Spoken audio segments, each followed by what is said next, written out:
Over 400 local professionals and business stakeholders from various entities recently educated on the Commercial Entities Substance Requirement Act 2018 during a recent webinar hosted by the Ministry of Finance.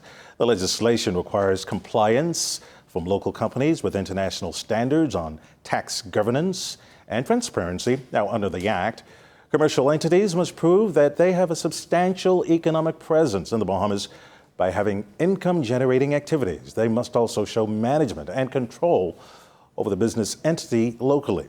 The legislation requires annual business reporting, which should be submitted this month. Minister of State for Finance, Senator the Honorable Thompson says the recent event addressed reporting requirements and the response has been overwhelming.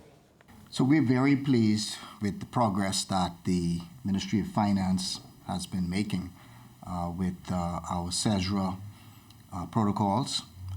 As the country notes, the deadline for those relevant companies had been extended from 31st of December to the 30th of January. And so we are pleased that we have been reaching out to the business community. We've gotten very good responses. I want to say how pleased I am that the Ministry of Finance and DIR and the relevant stakeholders have been able to engage the public. They've had a number of webinars and we've had tremendous response from the public.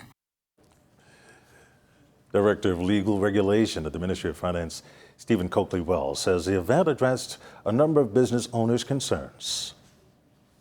This was the first time that the ministry had taken the approach of going out to the general public en masse and providing them with several opportunities to learn as much as they could about Cesra.